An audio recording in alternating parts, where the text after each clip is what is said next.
এই সরকার যখন প্রথম ক্ষমতায় আসলো, মানে এই অন্তর্বর্তীকালীন সরকার, তারপরে তারা একটা 16 ডিসেম্বর পেয়েছিল। হুম পেয়ে তারা প্রথমে কি বললো যে জাতীয় প্যারেডটা আর হবে না, প্যারেড স্কোয়ারে যেটা কুচকাওয়াজ হয় এটা হবে না। হুম কেন হবে না? কেন হবে না? আচ্ছা, এটা হলে কি দেশের বিরাট কোনো পরিবর্তন হয়ে যায়, অর্থনীতির উন্নয়ন হয়ে যায়, মানুষের রোগ শোক ভালো হয়ে যায়? সেরকম তো কিছু হয় না। কিন্তু এটার কি কোনো প্রয়োজনীয়তা নেই?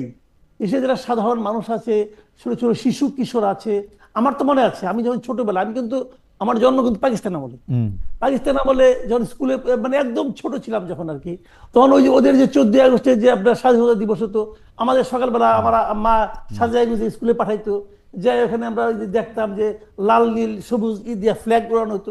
আমরা কিন্তু এনজয় করতাম। যখন বাংলাদেশ স্বাধীন হলো, আমরা কিন্তু 26শে মার্চে ওটা করছি, তখন আমি স্কুলেই পড়ি, আমি তখন এগুলি দেখেছি।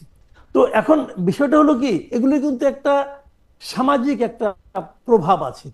তারা গতবার করেনি, ঠিক আছে, ভাবলাম প্রথম প্রথম আসছে করেনি, অর্থনৈতিক ভাবে তারা অনেক কিছু এই চিন্তা ভাবনা করতেছে, খরচ বাড়াবে কেন, করে নাই, ভালো কথা। কিন্তু খরচ যে কেমন বাড়াইছে না কমাইছে এটা তো গত 1 বছর আমাদের কিন্তু দেখা কামাল ভাই শেষ। 26শে মার্চ এবার করলো না কেন? 26শে মার্চ তো করছে। আমি 26 মার্চ আলোচনা করেছি না, আমি 16 ডিসেম্বর আলোচনা মানে করেছি। মানে এমন এইটা কোনো কি, নিয়ম আছে এইটা কি এরকম যে 16 ডিসেম্বর করলে 26 মার্চ করা যাবে না? এক বছর রাষ্ট্র একটা বড় করে করে আরেকটা অত বড় করে করে না, ওরকম কি কোনো এটা ঘটনা? ঠিক না, এটা আমরা কখনোই দেখি নাই।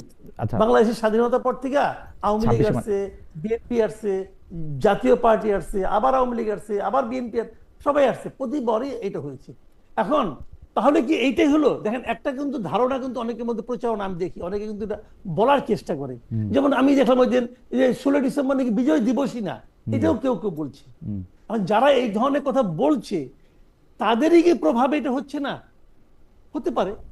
অনেকে বলছে যে 16 ডিসেম্বর আসলে আমাদের বিজয় হয় নাই, ওই দিন তো পাকিস্তান আর্মি তো আমাদের কাছে সারেন্ডার করে নাই, অতএব বিজয় দিবসটা এটা ইন্ডিয়ানদের বিজয় দিবস, বাংলায় লিন না, এটা বলছে অনেকে।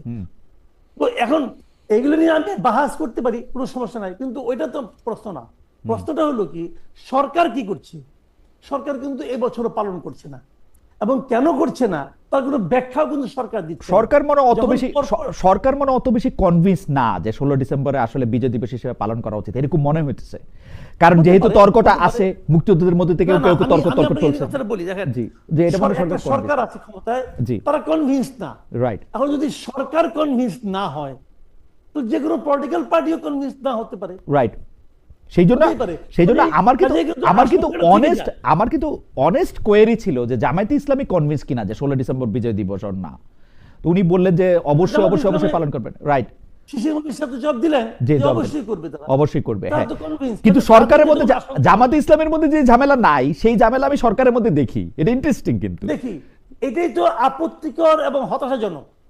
জি, মানে এই সরকার যে আসলে কি, ওই সরকার যে একটা কথা বলছে না, রিসেট বাটন টিপা দিছে, এখন রিসেট বাটন তো টিপছেন, এখন কোত্থেকে আবার শুরু হবে?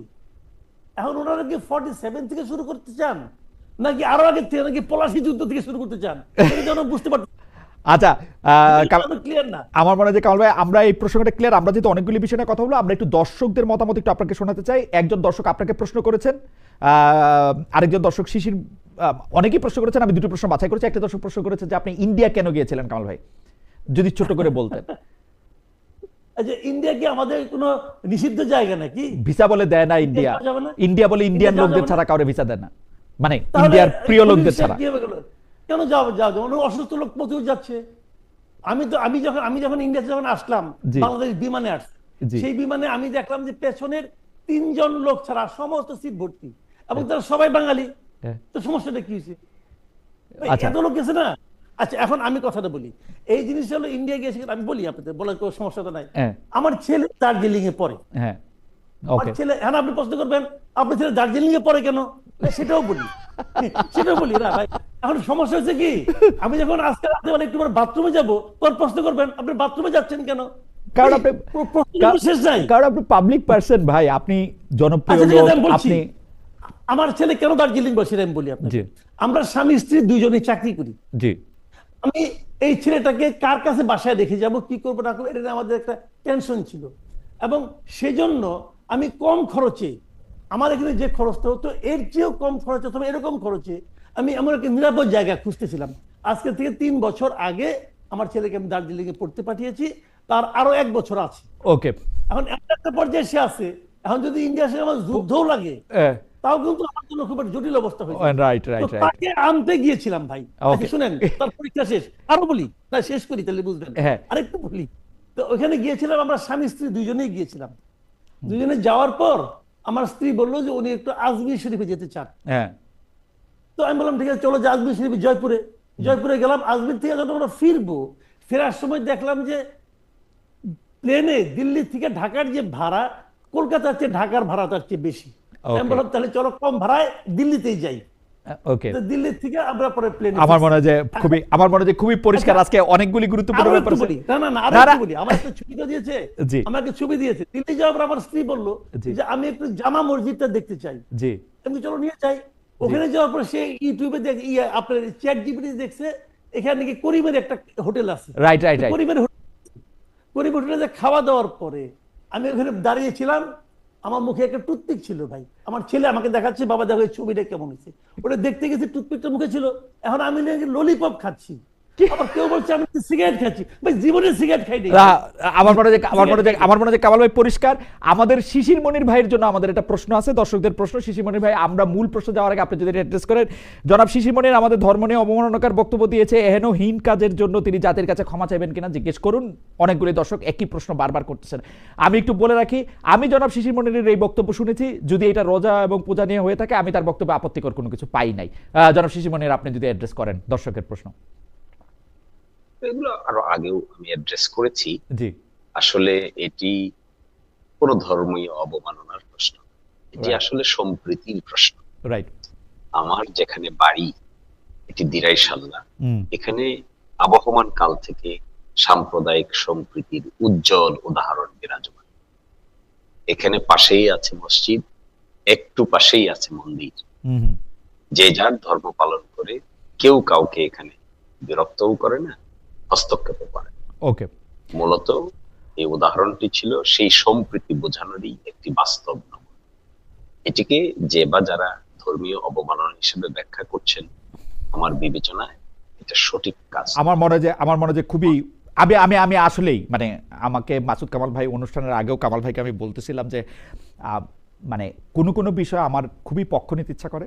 এইটার ক্ষেত্রে আমি একদমই বলি যে জনাব শিশিরমণি যেটি বলছেন সেটি আমার কাছে অসাধারণ সম্প্রীতিমূলক একটা কথা মনে হয়েছে, এবং যারা এইটিকে টুইস্ট করছেন তাদের জন্য আমার নিন্দাটা আমি একটু জানায় রাখলাম। যাই হোক, আমি অ্যাডভোকেট শিশিরমণির কাছে আমি প্রশ্নটা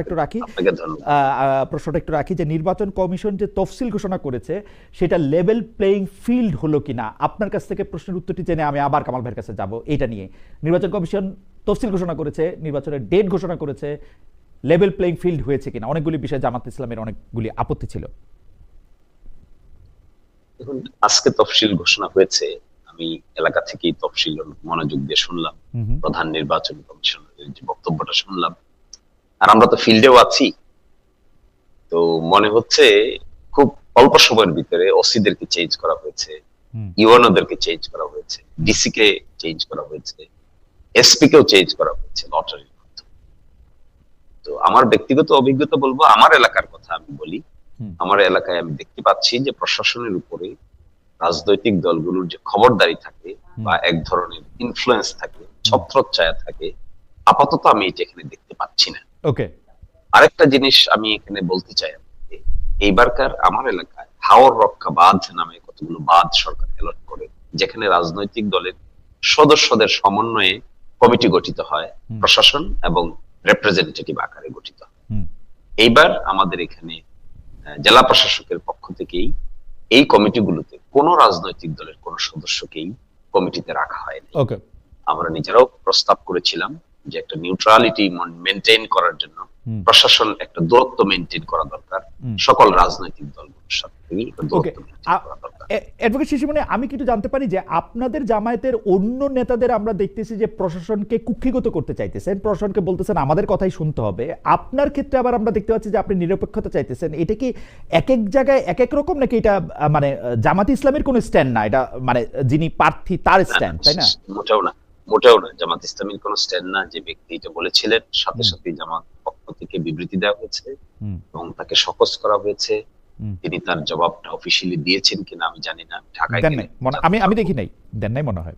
তো আমি যেটা বলছি, এটা কখনোই জামাত ইসলামীর কোনো সেন্ট্রাল স্ট্যান্ড হতে পারে না যে একটা নির্বাচনকে ইনফ্লুয়েন্স করার জন্য প্রশাসনকে ব্যবহার করতে হবে এই মর্মে ইনস্ট্রাকশন, তাহলে তো জামাত ইসলামীর আর কোনো নৈতিক ভিত্তিই থাকবে না। ওকে, ফলে আমি মনে করি এটা একান্তই ব্যক্তিগত ব্যাপার। এ ব্যাপারে যে সকস করা হয়েছে আমি হয়তো সেন্ট্রালের সঙ্গে কথা বলে জানতে পারবো পরবর্তী পদক্ষেপ, কিন্তু আমি ব্যক্তিগতভাবে এটাকে সাবস্ক্রাইব করি না, আগেও করিনি, এখনো করি না, ভবিষ্যতেও আমি কখনো এই ধরনের সাবস্ক্রিপশন। কামাল ভাই, আপনার কাছে কি মনে হয় লেভেল প্লেইং ফিল্ড কি হয়েছে কিনা? জনাব শিশির মনির তার এলাকার কথা বললেন, আপনি পুরো বাংলাদেশটা যে খেয়াল করেন, এটার ক্ষেত্রে আপনি লেভেল প্লেইং ফিল্ড দেখেন কিনা? যে একটা দেখেন, একটা জিনিস হলো কি, লেভেল প্লেইং ফিল্ডে অনেক বড় একটা কথা, কিন্তু বড় কথা কিভাবে যে বিএনপির পক্ষ থেকে কিন্তু এর মধ্যে আমরা অভিযোগ পেয়েছি, জামাতের পক্ষ থেকে অভিযোগ পেয়েছি ডিসি নিয়োগের সময়।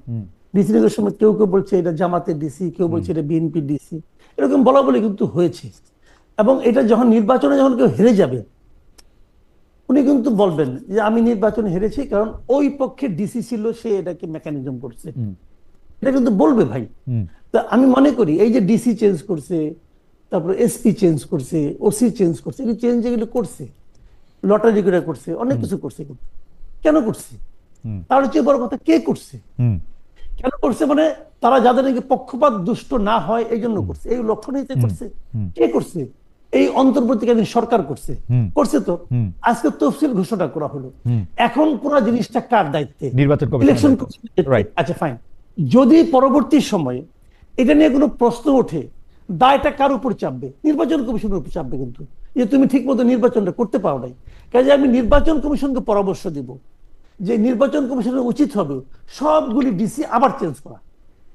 এতে কিছু খরচাপাতি হবে, হোক, কোনো সমস্যা নাই, কারণ দায় দায়িত্ব যখন আপনার উপর আসবে, আপনি আপনার মতো করে ডিসি গুলিকে আনেন, সরকারটা আপনি নিবেন কেন? আগেও দেখতাম আমি হাসিনা আমলে হাসিনা সরাইতো, তারপর বলতে আমি সব সাজাই দিছি, এবার তুমি ইলেকশন করো না, তা চাই না। আমি বলতে চাচ্ছি ইলেকশন কমিশন উচিত হবে নিজের মতো করে সমস্ত প্রশাসনকে আবার রিঅর্গানাইজ করুক, করলে পরে এককভাবে ইলেকশন কমিশনের দায় দায়িত্ব দেবে প্রশংসার অথবা নিন্দার। কামাল ভাই, আপনার কাছে তো এখন আর ইলেকশন নিয়ে কোনো সংশয় নাই, মানে লেভেল প্লেইং ফিল্ডটা নিয়ে আপনি একটা সাজেশন দিলেন।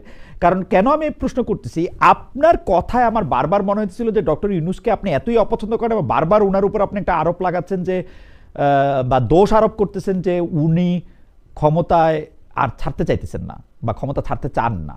এইটা তো আপনার দূর হয়েছে, তাই না? মানে আমি বলি আপনাকে, ডক্টর ইউনূস ক্ষমতা ছাড়তে চান না এটা আমি কখনো বলি নাই। আচ্ছা, আমি কি বলছি সেটাই বলি। আমি বলেছি যে 5ই আগস্ট ভাষণের পর উনি যখন বললেন যে ফেব্রুয়ারি দ্বিতীয় সপ্তাহে নির্বাচন হবে, এরপর থেকে এই সরকার যা যা করছে নির্বাচনকে ওই সময় করার জন্য, সবই ওই সময় করার জন্য ইতিবাচক, এর মধ্যে কোনো ভুল নাই, এটা আমি বলেছি। এমন ইলেকশন কমিশনও সেইভাবে কাজ করতেছে, এখানেও কোনো ভুল নাই। কিন্তু তারপরেও বাস্তবতা হচ্ছে যে সাধারণ মানুষের মধ্যে সংশয়টা দূর হয় নাই। সাধারণ মানুষের মধ্যে সংশয়টা কেন দূর হয় নাই এটা আমি জানি না, কিন্তু আমি মনে করি এই সাধারণ মানুষের সংশয়টা যে আছে যে ইলেকশন কি হবে অথবা ইলেকশন কি ফেব্রুয়ারিতে হবে, এই যে সংশয়টা, এই সংশয়টা ডক্টর ইউনূস নিজ দায়িত্বে অর্জন করেছেন। উনি সাধারণ মানুষের কাছে আস্থাভাজন হতে পারেননি বলেই মানুষ এত কিছু করার পরেও সন্দেহ করছে। আমি এই কথাটা বলি। ওকে, আপনার মনে, আপনি বলছেন যে সাধারণ মানুষের মনে সংশয় ছিল। হাওয়েভার আমি পরবর্তী প্রসঙ্গে যাই। এই নির্বাচনে জনাব অ্যাডভোকেট শিশির মনি, কাকে আপনি প্রধান প্রতিদ্বন্দ্বী মনে করেন? বিএনপি, এনসিপি, নাকি যারা আপনার রোজা ও পূজা বিষয়ক বক্তব্যকে তাদের মতো করে ব্যাখ্যা করে তাদের? সংক্ষেপে যদি একটু বলেন। আমরা এই প্রশ্নটা নিয়েও কাছাকাছি প্রশ্নটা আমরা একটু কামাল ভাইয়ের কাছে যাব। অ্যাডভোকেট শিশির মনির, এখন পর্যন্ত যেটা দেখা যাচ্ছে বাস্তবতা তিনটা জোটের দিকে আগাচ্ছে। একটা বিএনপি একটা জোট গঠন করার চেষ্টা করছে, এবং এখানে একটা বিতর্ক দেখা দিয়েছিল যে জোট গঠন করলে দলীয় সিম্বলেই ইলেকশন করতে হবে না জোটের যে কোনো একটি দলের সিম্বল নিতে হবে। আজকে আদালতে এটি সেটেল হয়েছে যে দলীয় সিম্বলেই করতে হবে, জোটের সিম্বলে করা যাবে না। এটা একটা বাঁচ। আরেকটা বাঁচ হলো জামাত ইসলামী সহ 8 দল, যেটি তারা ঘোষণা করছে, কর্মসূচি ঘোষণা করছে, সিট ভাগাভাগির চেষ্টা করছে, এটা একটা জোট। আরেকটা জোট মাঝখানে এনসিপি সহ আরো 2-3টি দল নিয়ে আরেকটা জোট হয়েছে। রুট লেভেলে ঘোরাঘুরি করার অভিজ্ঞতা আমার হয়েছে, বিশেষ করে সিলেটের 19টি আসনে সম্পর্কে আমি যতটুকু আইডিয়া নিয়েছি, প্রাথমিকভাবে মনে করা হচ্ছে বিএনপি নেতৃত্বাধীন জোট এবং জামাত সহ বাকিদের যে জোট গঠিত হতে যাচ্ছে বলে সকলেই অনুধাবন করছেন, এই ক্ষেত্রেই মূল প্রতিদ্বন্দ্বিতা হতে মানে পারে বিএনপি ভার্সেস জামাত, প্র্যাকটিক্যাল ফিল্ডে, বিএনপি ভার্সেস জামাত, প্র্যাকটিক্যাল ফিল্ডে তাই মনে হচ্ছে। জোট, আমি পার্টিকুলার দল বলছি না, আচ্ছা আচ্ছা, এটা জোট হচ্ছে। বিএনপি জোট আর জামাত জোট, বিএনপির জোটটা নিয়ে অবশ্য শনিবার দিন বৈঠকের কথা বলা হয়েছে, সেই জোটটা কি হবে আমি জানি না। একটু কামাল ভাইয়ের কাছে যাই, নির্বাচনের মূল লড়াই কাদের কাদের মধ্যে হবে বলে আপনি মনে করেন কামাল ভাই? মূল লড়াই হবে জামায়াতে ইসলামী এবং বিএনপির মধ্যে, এটা হলো মূল লড়াই। কিন্তু এটা বোঝাই যাচ্ছে, কারণ আর তো কেউ নাই রে ভাই, 3 নম্বর তো কেউ নাই, দুইজনই দলই দুইটা এখানে আপাতত, যেহেতু আওয়ামী লীগ নাই, আওয়ামী লীগ অনুপস্থিত, আওয়ামী লীগের অনুপস্থিতি এই দুইটার মধ্যে লড়াই হবে।